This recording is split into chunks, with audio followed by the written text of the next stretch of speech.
Pay heed to. All right. Well, welcome everyone.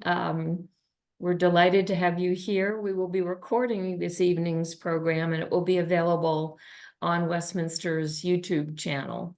We know of a number of people who had a conflict this evening, so that the recording will be available. And I will now turn it over to Dave McBride. We're so delighted that you're here. This is quite a timely topic for all of us, and we're looking forward to your presentation and to the discussion, Dave. Thanks so much for doing this. Well, thanks for letting me do it, and I'll apologize in advance for my inadequacies. I got to tell you, I have nothing to. I have no answers to any of this. I've only got questions, and maybe the best place to start. Well, now my thing is not working. What's going on here? There we go. Okay. Um, let me just start off. The reason this issue of how to manage conflict is so perplexing to me is because it brings in play two of the things I feel most strongly about and I think are in some conflict with each other, or at least I have difficulty reconciling them. The one is my belief that Donald Trump is, I use the word evil in this outline. I wish I hadn't done that because actually that's a word that I think escalates conflict unnecessarily. But I think Donald Trump is a problem. And I got to say this is, and I don't mean it that it's just Donald Trump. I've done some classes in church in the past on a book that I had as a student at Georgetown by a professor who Bill Clinton claimed was his mentor as well. Carol Quigley wrote a book on evolution of civilizations, and he described the various stages that civilizations go through, and one stage is an age of conflict, which we're clearly in, and he attributes age of conflict to the fact that any civilization creates what he calls instruments to accomplish basically 6 or 7 societal objectives. And those over time, for a variety of reasons that I won't go into, become less efficient and less effective. And the friction that's created by those instruments becoming less effective creates conflict. And there's two major impulses that occur when in this age of conflict. One is a reform impulse, the belief that what we need to fix the problem is to change things. And the other is an impulse, I guess you might call it more of a reactionary impulse, but it's, or revanche, it's a feeling that the reason things aren't working well is because we have changed things and we need to go back to the way things were. And that those two impulses are in conflict with one another, and that the conflict gets resolved either by reforming the instruments and solving the underlying problems that are creating the conflict, or by the creation of an authoritarian government. And the authoritarianism can come from either the left or the right. It came from the left in Russia. It came from the right in Germany and Italy. And I believe that's where we are right now, not to overstate the historical analogies, but I think we are at the point where the age of conflict is coming to a head. So when I say Trump is evil, it's not just Trump. I think we are in a very, very dangerous place. And I think there are very misguided and dangerous people advocating policies from the Trump campaign. So on the one hand, I don't want to have, I want to defeat these people. I don't want to have a conversation with them and try to understand them. I just want to win the fight. On the other hand, the other compelling thing I feel now is that we need to avoid political violence. I mean, even at worst, what people would call a civil war if political violence erupts on both sides. And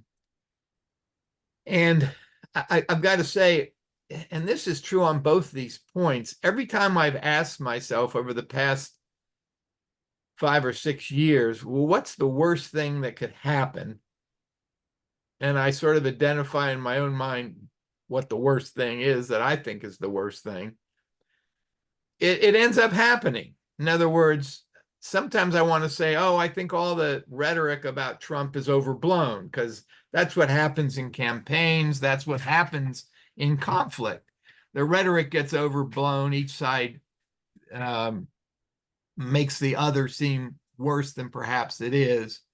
On the other hand, when I've looked at this conflict in the past and said, well, what's the worst that Trump could do? And I identify it, it ends up happening. So thinking ahead to a second Trump term, it's hard for me to dismiss the sort of worst case scenarios. And those two things to a certain extent are in conflict, because I want to condemn Trump. I want to win this conflict.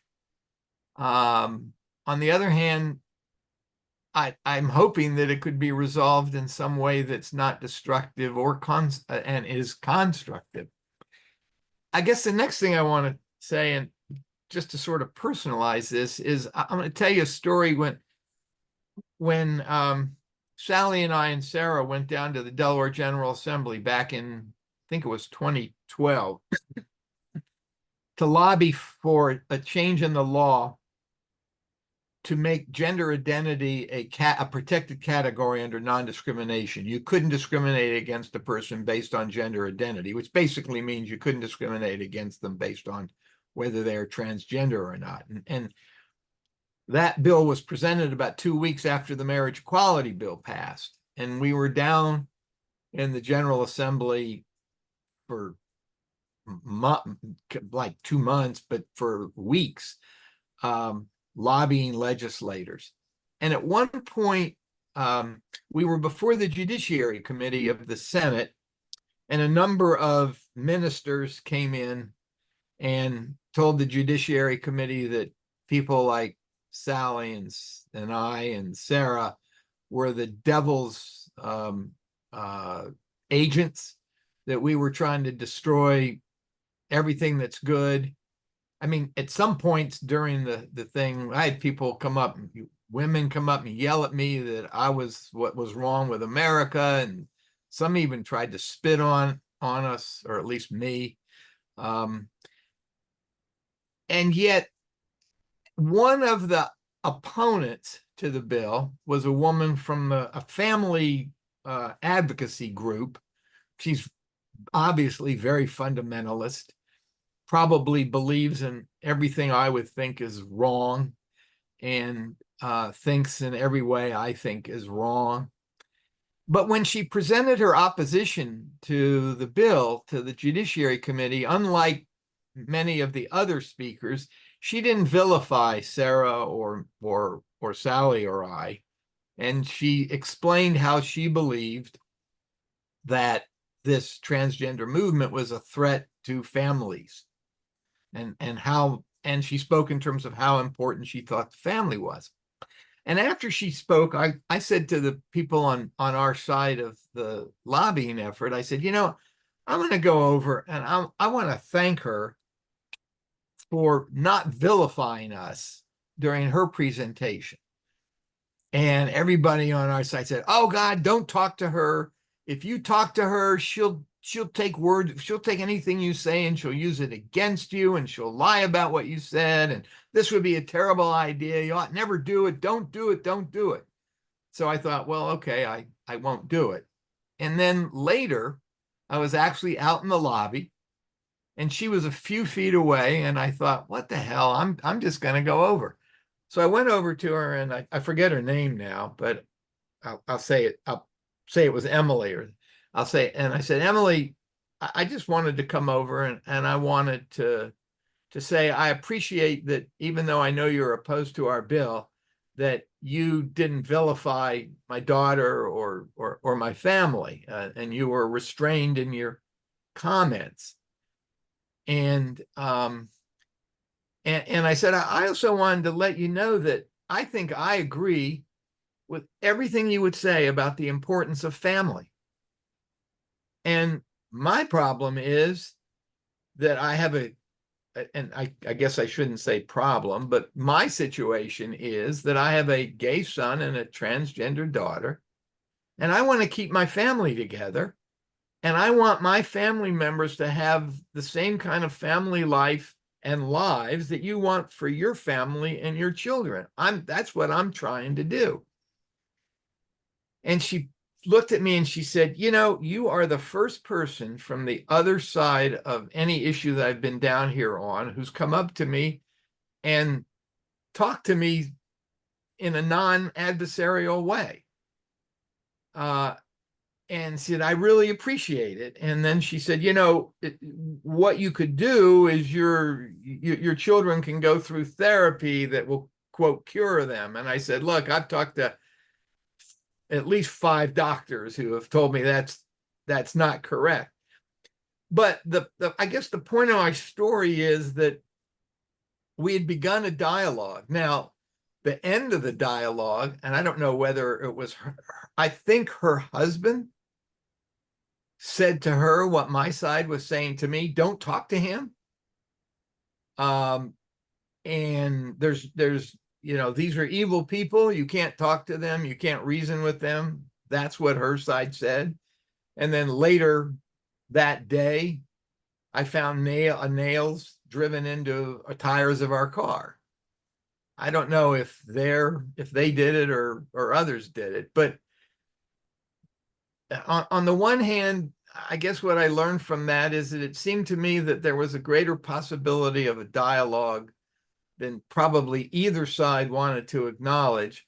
On the other hand, even after making an attempt, I got nails in my tires. I guess the other thing I want to say, just from sort of a personal perspective, is that whether you think this dialogue can work and we could have a constructive dialogue as opposed to a destructive one, I think it's essential that we understand what's driving the other side, because to a certain extent, what's driving the others, we need to understand it, because what's driving the other side are problems that need to be addressed. And like any good lawyer, you can't win an argument until you understand what the argument is against you and why that argument is wrong. So you need to understand the other side in order to do both those things. And then the last thing personal thing I'll say on this is, one of the things that has always bothered me about these debates is the fact that each side, and I've talked to people, good friends on both sides of almost every issue that you can think of, and how quickly people claim that their side is the moral side. That if they're religious, that they are standing up for what God wants done. And if they're secularists, they're standing up for what any good society requires. But how quickly both sides claim the moral high ground. And so I have more often than not been the target of people claiming that what I've done or what my family's done or what my parents did when I was a young kid as a Catholic, I've been accused of being part of some immoral movement or action or way of thinking. And I guess over time, I've become quite skeptical of quick of the ease with which people quickly claim that their side is the moral side and the other side is immoral. And with that sort of personal background, let me turn to the substantive points. First of all, I think we have a tendency to think, well, conflict's a bad thing, but conflict is not only inevitable, but it's the process by which progress is made. I mean, differences of opinion are what drive progress. If we didn't have differences of opinion, we'd never change anything. And as a lawyer, I've got to believe that as adversarial as the system is, when two sides of a case have equal resources to bring to bear on a legal issue, I think the system works very well, because I think both sides get articulated very effectively, and then you have either a jury or a judge who makes the ultimate decision. And political debates and elections are all about conflicts. You can't have democracy without conflict. Literature and the arts, the subject of much of art and much of literature is conflict. The scientific method, the whole process, is one that involves a degree of conflict, because you have people running experiments to try to prove or disprove what's otherwise perceived as the status quo, or to add to the status quo by adding knowledge. So conflict to me is not only inevitable, but a necessary thing for progress to be made.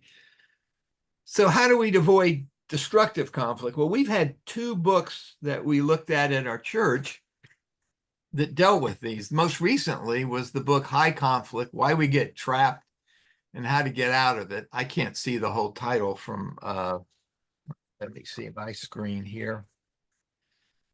Why We Get Trapped and How We Get Out of It, by Amanda Ripley. And that's what I'm going to be relying upon for most of the presentation. The other thing we had 2 years ago was a book, I never thought of it that way, How to Have Fearlessly Curious Conversations in Dangerously Divided Times, by Monica Guzman. And you may remember, the head of the Delaware Community Foundation came to the church and spoke to us about that book and about that author. And she actually made a presentation to the Delaware Community Foundation. So how do we avoid conflict? This is according to the book High Conflict. Well, the first thing she says is that you need to investigate the understory. And what she means by that is that most conflicts, what is on the surface of the conflict, when the conflict gets really emotional and people get really angry, that's usually not what's driving the anger and emotion. It's usually a backstory or understory. And you can't really understand either side until you understand what's the backstory. I remember I got in an argument with Sarah once, and both of us got very angry with each other. We actually canceled a dinner. Sally canceled the dinner because she said, you guys need to work this out, and we can't leave until you do. And as we went through the conflict, it rapidly became apparent that what we were fighting over wasn't the subject of the immediate conflict. What we were really fighting over was her feeling like maybe I didn't accept her, and my feeling like maybe she didn't appreciate me.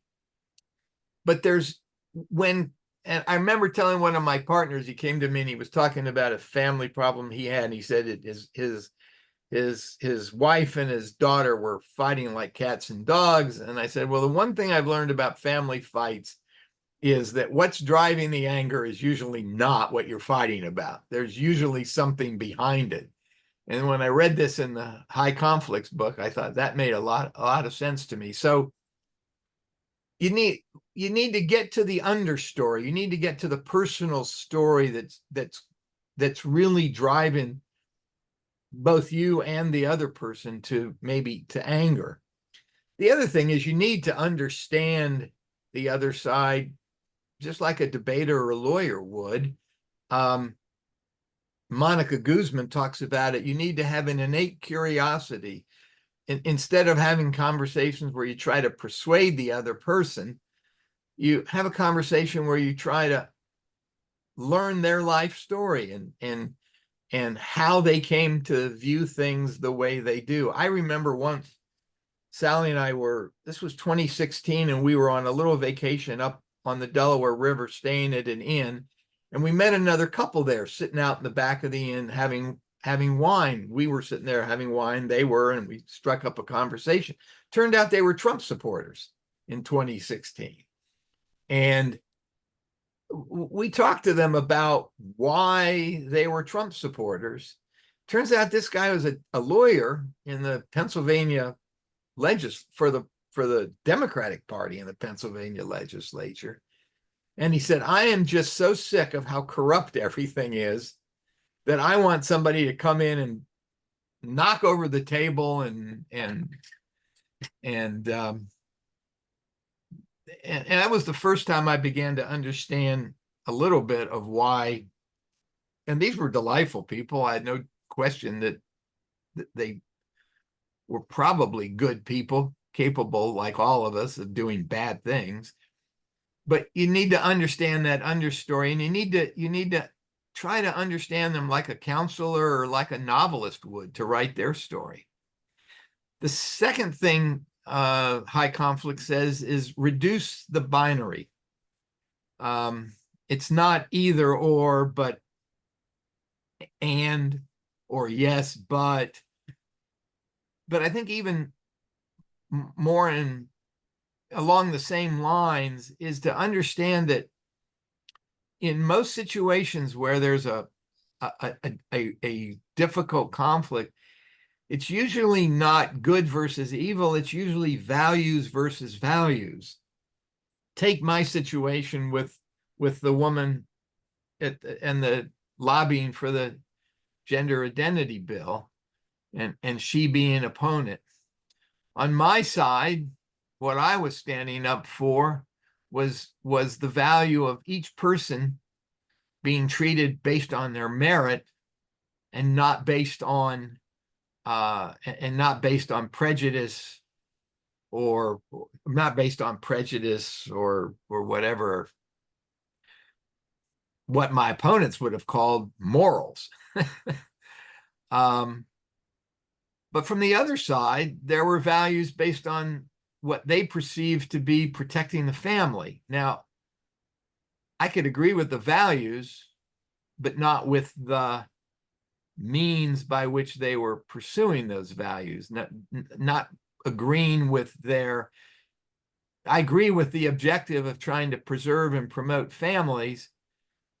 What I disagreed with was that I thought the policies they were advocating weren't going to accomplish that end. And that gets to another thing, because when we talk about moral questions, I listened to an international law professor from Australia talking about conflicts over international law issues, and he was making the point that morals should not have much to do with it, because he said most of the debates are not over what the objective is, which he perceived was a moral issue. Take peace. Peace is the objective. Most of the debate was over how do you get to that objective, which he described as an empirical question.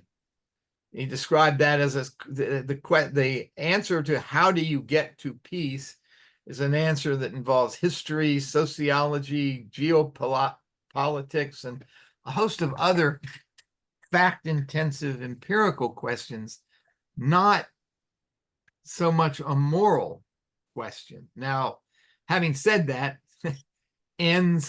means do raise moral issues, so it's not so easy to just say, oh, we ought to be focusing on ends and not as the moral question ought to focus on ends, not means. But in any event, it's an effort to try to de-escalate the conflict and also make it apparent that there may be ways that all these values or both of these values can be reconciled, and there may be ways where an agreed upon end can be achieved through means that take into consideration the analysis of both sides. The third thing that she says in high conflict is you need to marginalize the fire starters. There are people either who by temperament or by political or other situation are in advantaged by conflict. And of course, there's politicians. That's the most obvious example, that if you can provoke conflict, you can use that conflict to be part of your campaign and your movement. And of course, I think Donald Trump is doing exactly that. The fourth thing she says is buy time and make space. And buying time is simply of trying to not bring the issue to a head unless it has to be, to make space for compromise. The fifth thing, and this one is to me is a very important one. She says complicate the narrative. And what she means by that is that conflict usually arises when each side thinks the issue is simple. The issue is simple. The issue is X. It's simple. And on the other side, the issue is simple. The issue is Y. And when you think the issues are simple and they're in conflict with one another, there's not a lot of room for movement. If you realize that issues are rarely simple, they're usually complicated, and people don't like to admit that they're complicated. Then once you begin to understand that complexity, you can begin to fashion compromise. But you need to understand the complexity, and which is another way of saying you need to understand what's driving both sides.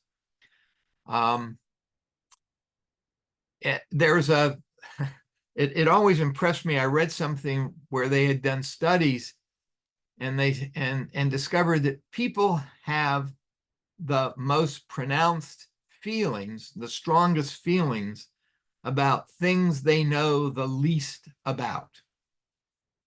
And when I first heard that observation articulated, I thought, that's ridiculous. Why would you have strong feelings about what you know the least about? But then when I realized that what it really means is that the things you know a lot about, you begin to realize how complicated the issues are. You begin to realize all of the nuance. And of course, complication and nuance doesn't work in politics. People don't have time to hear complication. People don't have time to understand nuance. But that is sort of, I think, what it takes. And I used to have one of my mentors in practicing law used to say to me in preparation for a brief or an oral argument, you're not ready to write this brief and you're not ready to make this argument until you can make the best argument the other side would make. It's the old thing. There was a book that I read some years ago called Debate, and someone was arguing that one of the ways to reduce polarization was to engage in the values that debaters use, where you're forced to argue both sides of an issue, because it's only when you're forced to argue both sides that you can begin to understand both sides, and you can begin to understand the complexity, and you can begin to try to formulate compromise. The next thing the book High Conflict does, and it does at the very end of the book, and I found this was very interesting. She goes through the various traits that we exhibit during conflict, we as individuals. And she says, if you have this trait, you're in constructive conflict. If you have this trait, you're in destructive conflict. And I'm sure it's not as simple as that, but I thought these were interesting things. Is if you are approaching the issue and you're certain you're right, you're on the side of high conflict. You're on the side of destructive conflict. If you're approaching the issue with humility, with the recognition that you may be wrong, you're on the side of constructive conflict. And I got to say I actually once was asked to write something about what makes a good judge. And I wrote that a good judge has to be open-minded, and a good judge needs to have the humility to be open-minded, to realize that I may be wrong about this. The problem, though, is as a judge and any actor needs to make decisions. It's hard to make decisions when you're not sure what's right. So there needs to be a way to reconcile the humility with still the ability to act. And I think it can be done. I think you can recognize you may be right, but somebody's got to make a decision, and we got to figure out how we're going to do this. And this is it. The second attribute she talks about is fluidity versus rigidity. That's, to me, pretty obvious, but I have noticed, and sort of under this, she makes this point as well in the book, I have noticed that when I talk to somebody about an issue, if I disagree with them on one major point with respect to that issue, and I certainly perceive this in the Israeli-Palestinian debate, if I disagree with them on one issue, they assume that I disagree with them on everything, or they react to me as if I disagreed with them on everything. And it seems to close off the possibility of coming to any understanding, because I disagree with you on this point. And I think that happens. It certainly happens in politics. I mean, you can see it constantly. I read a lot of commentary from both the conservative side and the progressive side. And one of the constant things I observe in the literature that I read advocating the respective points of views is the sort of straw man positions that each side attributes to the other side. So they say, oh, you believe in X, so you also believe in Z, and Y, and W, when in fact I know I agree with X, but I don't agree with Z, Y, and W, and vice versa. So we have a tendency to treat the other side as if they believe one thing, they must believe a whole menu of other things that we don't agree with. The third attribute she refers to is if in the course of the conflict you experience many different emotions, you're on the side of you're engaging in constructive conflict, versus if you have just one emotion. And I presume what she means is the one emotion is anger, then that's going to be destructive. If your emotions are more nuanced, if you feel sympathy or empathy, if you feel sadness, you're more likely open to change. Then she makes the point, if you think the issues are simple, you're on the side of destructive conflict. If you think the issues are complex, you're on the side of constructive conflict. If you're open to novelty or change, you're on the side of constructive conflict. If you want predictability, it's more likely destructive. She makes a distinction between passion and righteousness. And I'll come back to, for me, this difficult issue of moral righteousness. She says if you say your position is righteous, that you are on the side of righteousness, then you're on the side, then that's a destructive conflict attribute. Whereas if you're passionate about the issue, that's constructive. I'm not exactly sure that those two emotions are really as separable as she treats them, because it seems to me it's hard to become passionate about an issue unless you really feel that you are right about the issue or that you are on the righteous side of the issue. The next one is, she says, if you're curious about what the other side believes and you want to learn more about it, that's constructive. If you are assuming you know what the other side believes because you've heard their point of view on one thing, and then you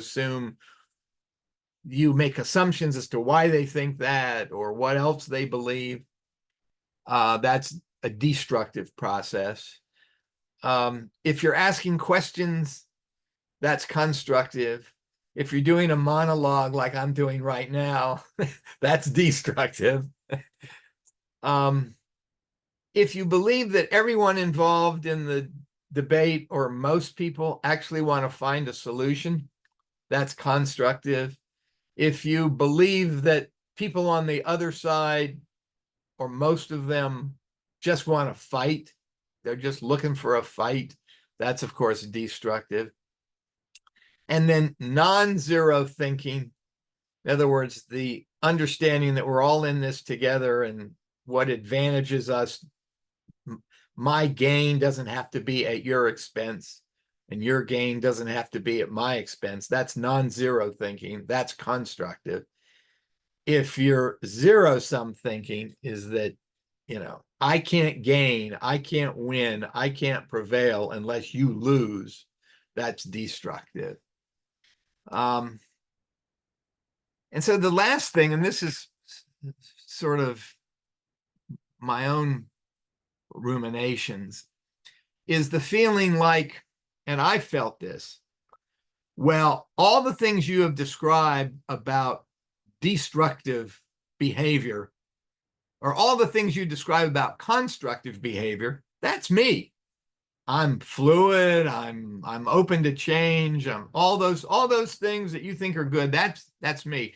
All those destructive traits or processes, that's my opponents, that's what they're doing.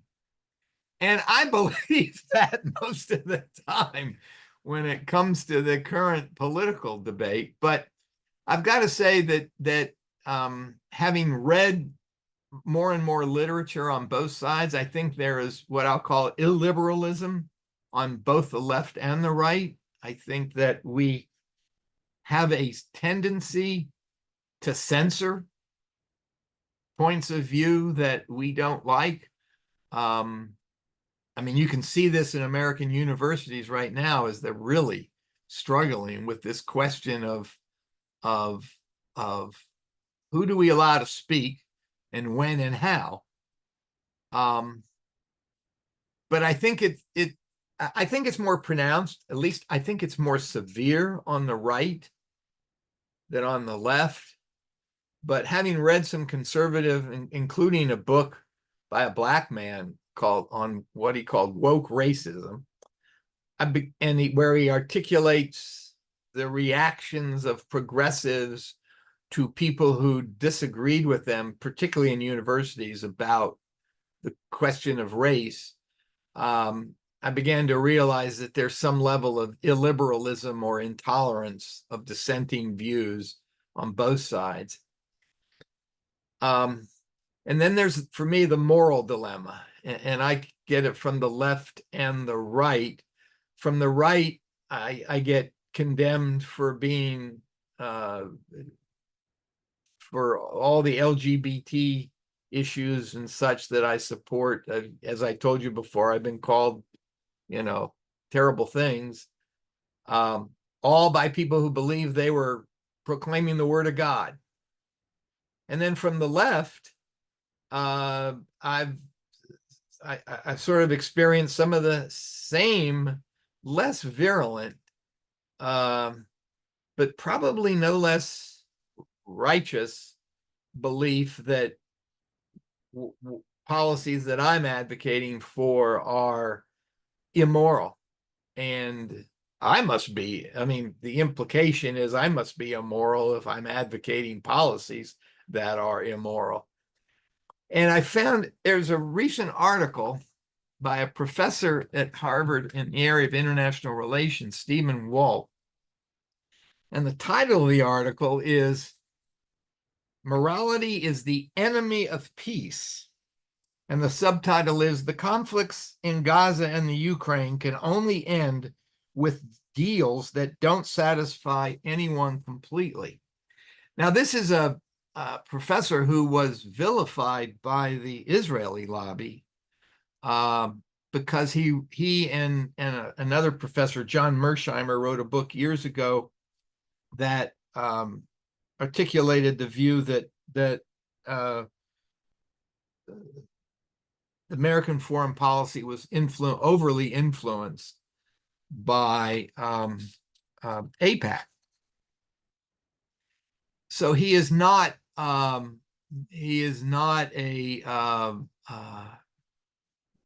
he doesn't come to the Israeli-Palestinian conflict on the side of Israel necessarily. Nonetheless, he in this article makes the point that, and I think this is so true of this conflict, that both sides have moral claims. And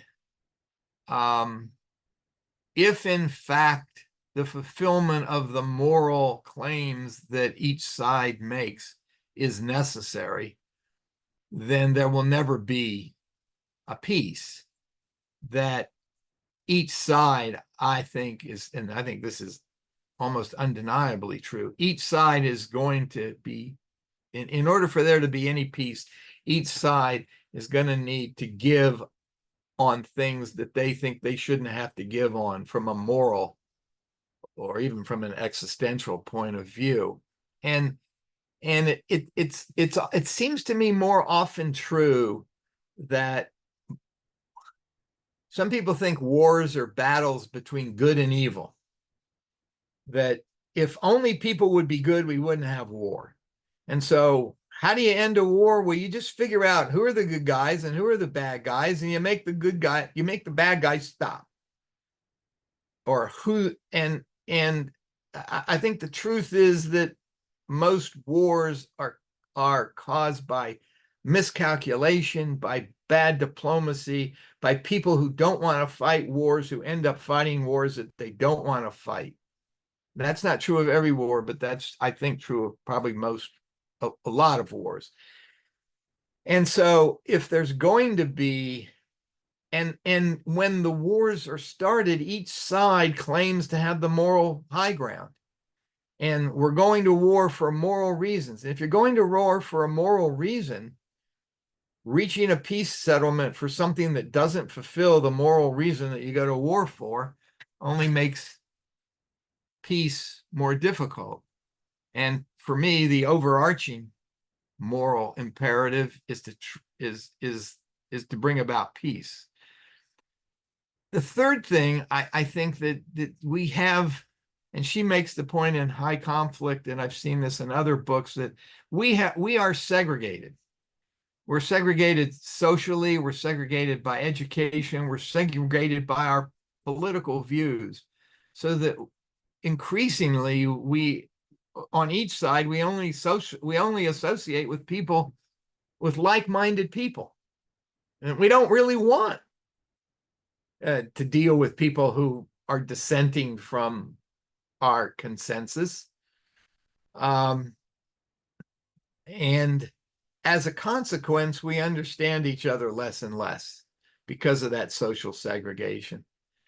I guess the fourth thing I say is language matters and confuses. I mean, look at the fights, in the area of race relations, with slogans that are used, or words or phrases that are used that to my way of thinking are not much better than just slogans. And they mean one thing to one side. So the side that uses the slogan says, what I mean by this is A. And A is a perfectly acceptable, perfectly good thought. But the slogan is so either inflammatory in tone or confusing that people on the other side hear that slogan, they say, oh, you mean B. So, I mean, the perfect example is Palestine shall be free from from the river to the sea.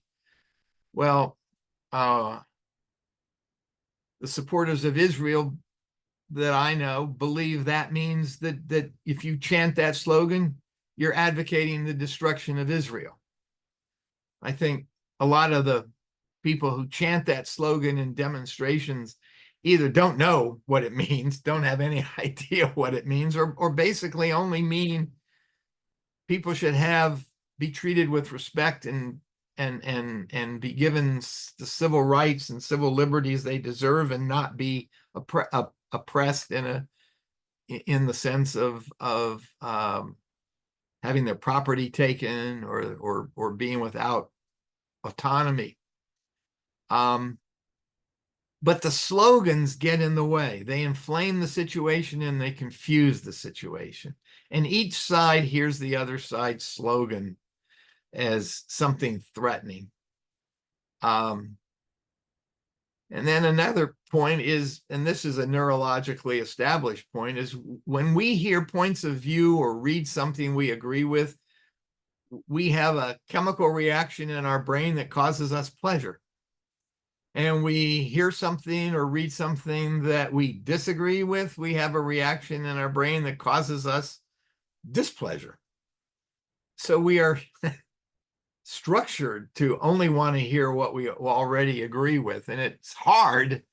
It's hard to force yourself to try to understand the other side.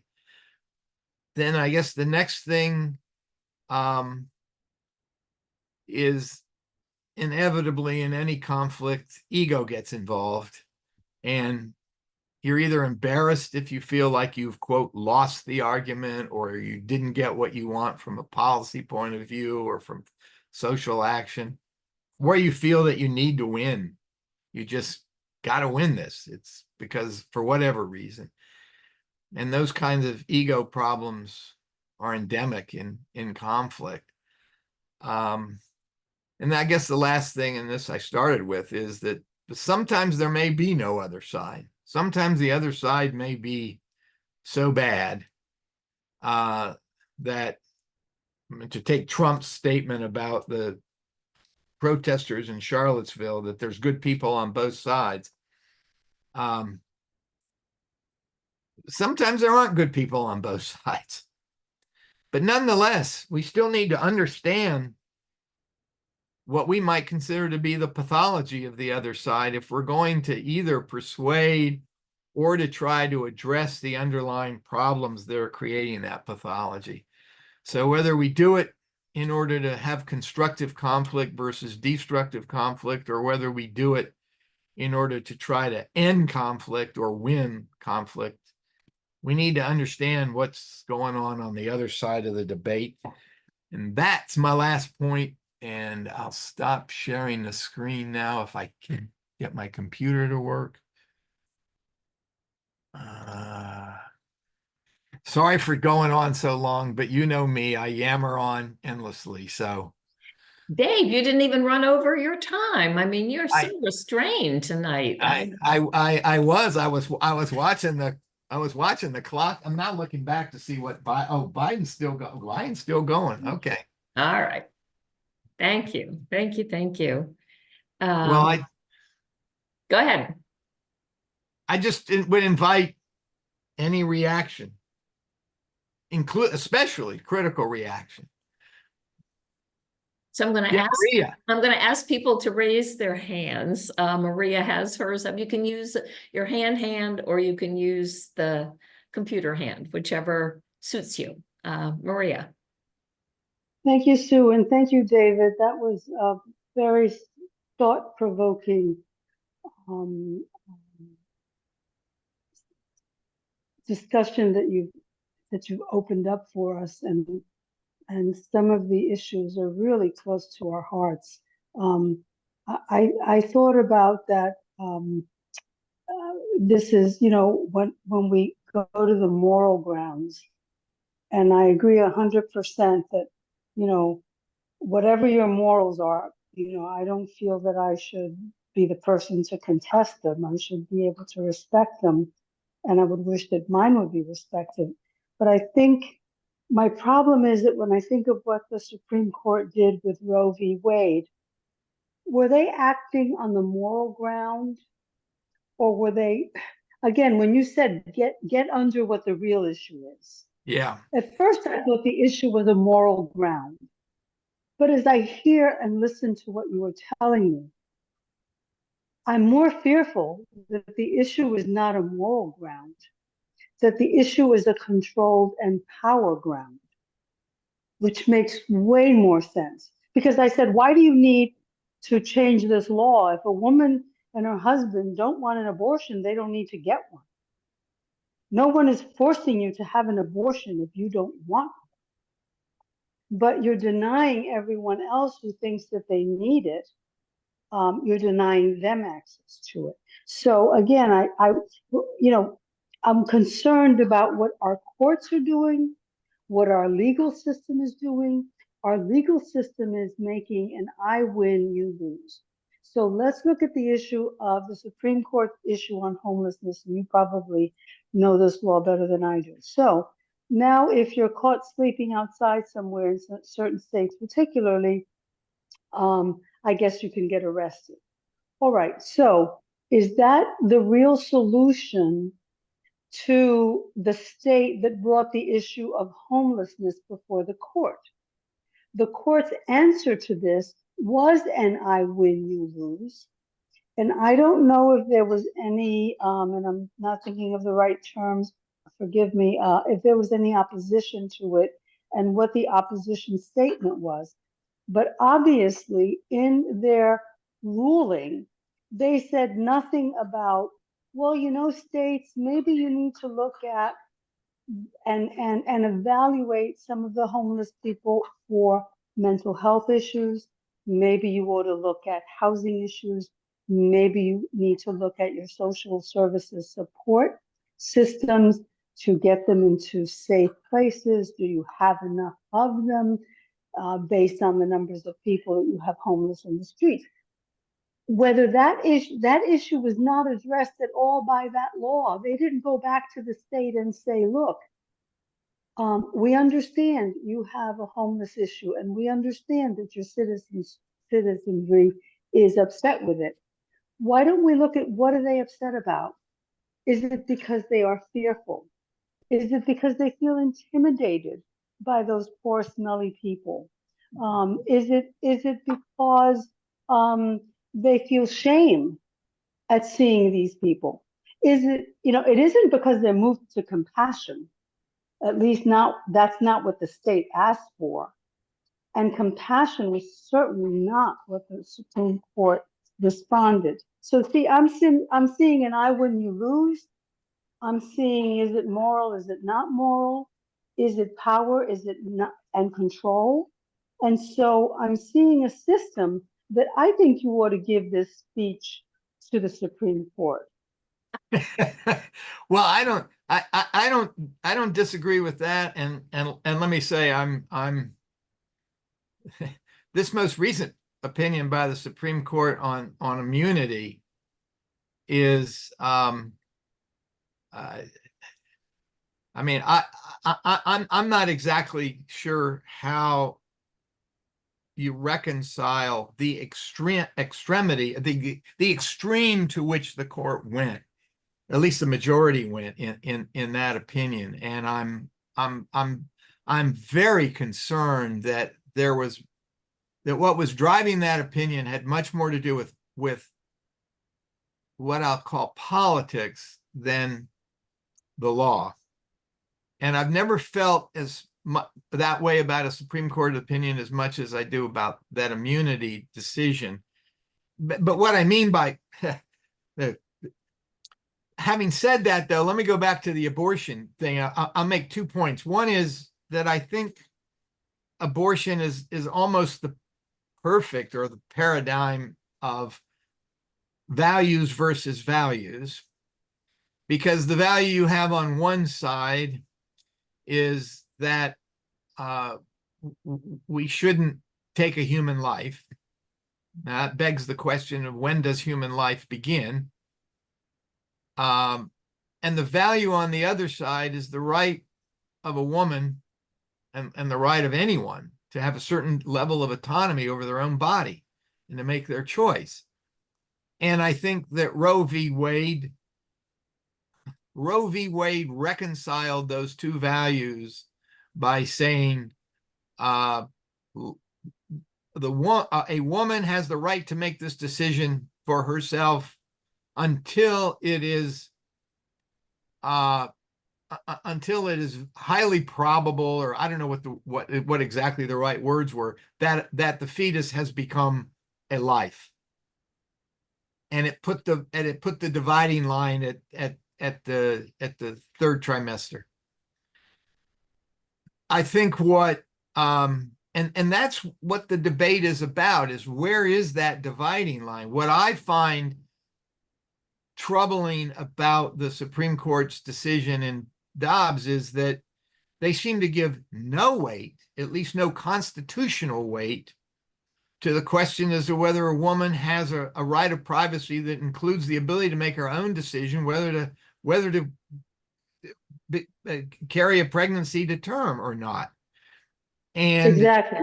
yeah, and they gave to the state legislatures the complete and absolute power to decide for themselves when life begins, without regard to giving a woman any protection. So I think the ruling was wrong. Now, the answer that the conservatives will give is this almost goes back to Roe versus Wade. In Roe versus Wade, the court itself said reasonable minds can differ as to where life begins.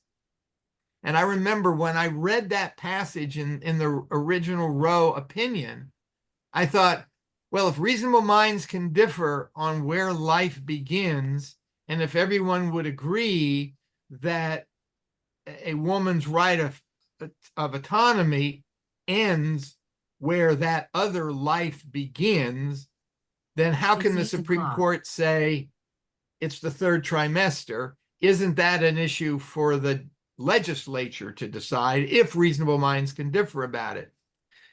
And the answer I came to in rebuttal to that is no, because the constitutional right of a woman means that it's a constitutional question as to when life begins. And now we can debate where the Constitution ought to draw that line, but it's not a line to be drawn by every legislature, and it's not a line that can be drawn at the moment of conception.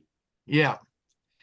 On the homeless issue, as I understand that issue, the Ninth Circuit had come up with a doctrine that said that homeless people cannot be criminally prosecuted for being in public space, can't be removed from public space unless there is an alternative for them. And that doctrine was only articulated in the Ninth Circuit, and two of the parties that came before the Supreme Court that said we want to get rid of that doctrine was the state of California and the city of San Francisco, because the doctrine in part had become difficult to apply because no one could answer the question, well, if a homeless person can be removed from public grounds when there is an alternative, what is the alternative? How do you measure the alternative, and where is it? In other words, if there's a shelter they can go to that's 2 miles from the public space, is that good enough? If it's 10, if it's 30? So it was really, it wasn't an issue. The question that was before the Supreme Court in that case was not what should we do about homeless people, because it's quite clear we have a grossly inadequate response to homelessness. I mean, that's the moral issue. That's the problem. The only issue that was before the Supreme Court was whether the Constitution requires that if homeless people don't have any other place to go, they have a right to camp in any public space, even if camping's not allowed in that public space. So that's that issue. So I don't know, those. So we face the issues that really don't address the problem. And the But, court answers okay. that issue. Yeah. I'd like it to take us back a little bit to Okay. Dave's the content of what you suggest, Dave, in terms of constructive versus destructive conflict. Yeah. And a question that I have is, if I can look at all those things that you say help facilitate constructive conflict and resolution, and I'm on my high horse that I can do all those things, Mm-hmm. can there be a meaningful process if the person that I'm working with doesn't subscribe to any of them? You know, I that's a good question, Sue, and I don't know that the high conflict book answers that question, but I think implicit is the answer is no. It's just not going to work if both sides don't subscribe to the same set of metrics or ideas as to how conflict should be managed. I'll tell you though, on that story, I was at I was on the board of directors of the Presbyterian Church's board of the pension board. And I was at dinner. Sally and I were at dinner with the president of the board and his wife and two other women. And the president and his wife were from Texas. And during the dinner, some people started going off on Donald Trump, as we are wont to do, and started talking about how terrible Donald Trump was and all sorts of things. It got to the point where I didn't even realize it, but the president's wife left the dinner table. She got upset. I hadn't noticed her leaving, and I said, well, you know, I made the statement, I think I think basically we need to listen to one another. But I said, but I got to say, I think that those of us progressive or liberal Democrats, I think we're much more willing to listen to the conservative or Trumpian point of view than the Trump people are. And the president of the pension board looks at me and goes, I think just the opposite. I think you guys aren't willing to listen to anything we say, because once we tell you that we support Donald Trump, end of conversation. And I got to say, after I thought about it, I was surprised by his answer, but I began to think, well, maybe he's right. Maybe neither of us are really willing to listen to the other. And that's why I ended this thing on that. I'm willing to have constructive dialogue. It's the other side that's not. And I think I think there are people on both sides that are just incapable of, they just don't want to hear the other side because they're so certain they're right that there is no point in talking to them because they are either idiots or bad people. I used to say that there was someone I knew in the judicial system who a brilliant person. But I used to say, you know, his answer to anybody who disagrees with him is either you're an idiot or you're acting in bad faith. Because I know what's right, and this is what's right. And if you don't agree with me, you're either an idiot or you're a crook or you're corrupt or you're something. And that's I listen to it from both sides. I mean, I got to tell you, I've got a lot of, being a corporate lawyer, I got a lot of conservative friends who are Trump supporters, either were or even now maybe, but I certainly know a lot of them that are on the opposite side of issues with me, and we talk about these issues a lot. I mean, I violate the rule and never talk religion, politics, or I forget what the other one is at dinner. I do it. Sex. Yeah. Yeah. Well, sex I leave out, but but in any event, it's amazing to me the amount of how much very intelligent, good people on the conservative side believe that the people on the progressive side are the closed-minded, are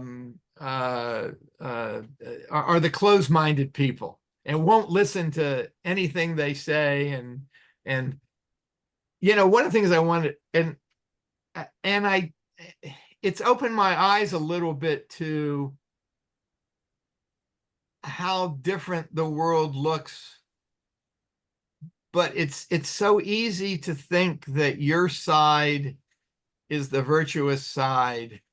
But that is, to me, the ultimate paradox. I don't know how to deal with Trumpism and adhere to the principles that I'm articulating, other than to say, we got to understand these people.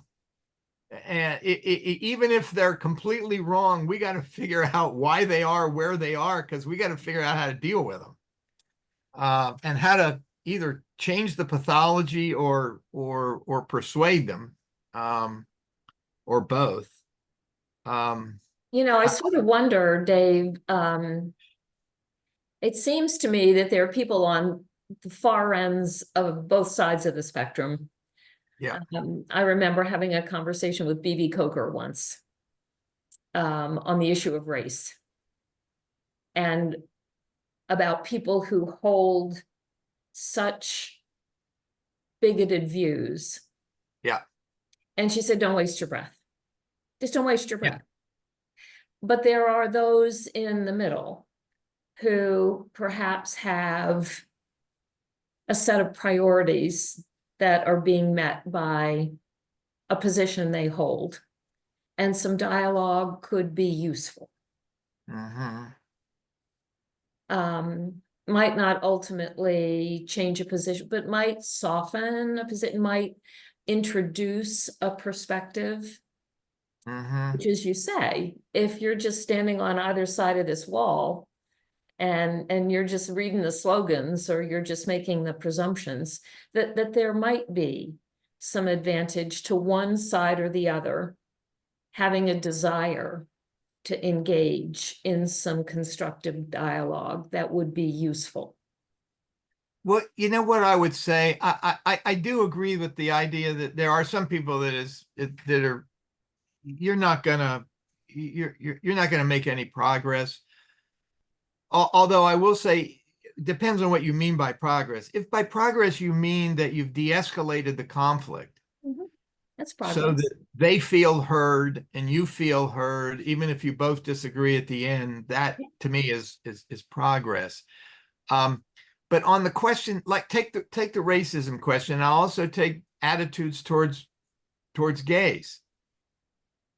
I mean, I grew up in South Carolina, age 3 to 10. I lived in a de jure segregated society. I lived in a pure racist. I mean, it just can't. It couldn't get any more racist than that. And yet, and I know it's taken a long time, and it's not nearly complete, but to think about all of the progress we've made on that issue, I think I don't know if people change, but the people who don't change die and their children change. And so I think, I just think that it doesn't hurt to continue to have a dialogue, even when you think that the people you're talking to are beyond any hope. And the same thing on LGBTQ issues. I mean, God, what's embarrassing is the speed at which that change occurred versus curing and remedying the effects of racism. And I attribute that in part to the fact that so many people have relatives who are LGBTQ, and once there's somebody in your family or friends who's the victim class, your views begin to change. Whereas we're so segregated, that happens less on race, although even that is changing.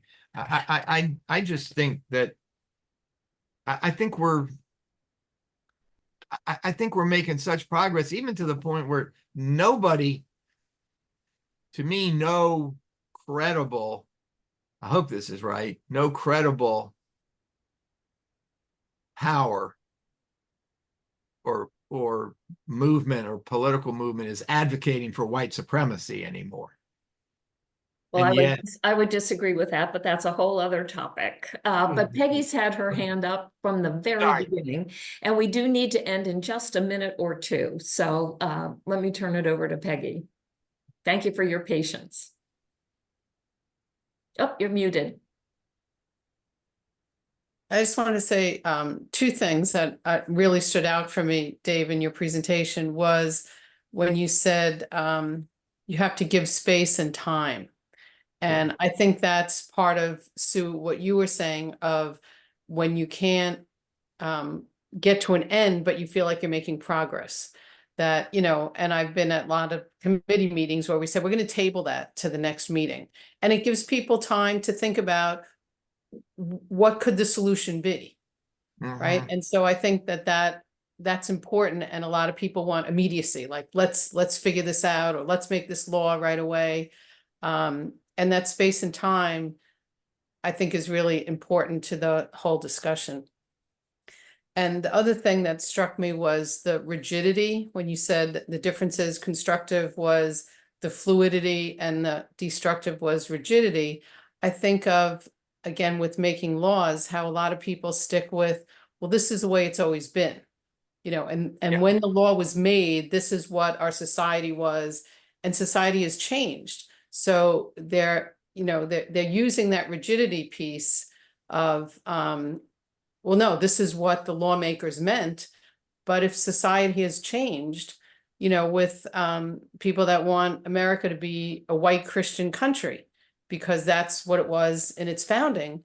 And I'm a white Christian, but I take great offense at this. Let's put 10 commandments up in every, public school classroom. It's like, where is this coming from? I mean, to say, oh, well, don't we want morals in our country? And this is what we were founded on, sounds so true, but you got to get past the rigidity of not everybody's Christian, and you can't push that on, the little kids who are sitting in a second grade classroom. So the rigidity is a really important piece to point out to some, when you're in an argument. yeah. Thank you, Peggy. And thank you, Dave. I think there's so much here to reflect on. And I don't think that I personally can take 22 things that you've suggested and work on them simultaneously, but maybe I could pick one, and maybe with one person, where I think there might be an opportunity. I've learned that putting Facebook posts up doesn't really help much. But conversation among people who at some level care about one another or about what the other person thinks. And it's a baby step at a time. And maybe if we have some minor successes in developing a deeper level of understanding and an ability to communicate, as I say about so many of these issues, not going to be solved in my lifetime, but a step at a time, a day at a time. And I really thank you for what you presented this evening. I think it gives us all a lot to think about and reflect on. So, Well, I have no answers, only questions, but thanks for listening. thank you. And Thank next you. week, we hope to see you, Kim Eppiheimer, who is the chair of the Police Accountability Board for Newcastle County. And Kaylin Richards, who is an employee of Newcastle County, recently of the Delaware Center for Justice, working with the Police Accountability Board. It is the first one formed in the state of Delaware based on passage of a law that says that every police force, every police organization in the state needs an accountability board to help assess the actions of police organizations and to enhance and encourage relationships with the community. So Kim and Kaylin will be here to talk about the work in establishing that board, what it has been like in its first months, how you can access the public nature of the board. I think we'll find that to be a really informative and educational program. So I hope that you will be able to join us next Thursday. So once again, thank you so much, Dave. And thank you all for being here. Thanks, everybody. Thanks, Dave. Thanks, Dave. Thank you, Dave. Good Good night. night. Right. All right.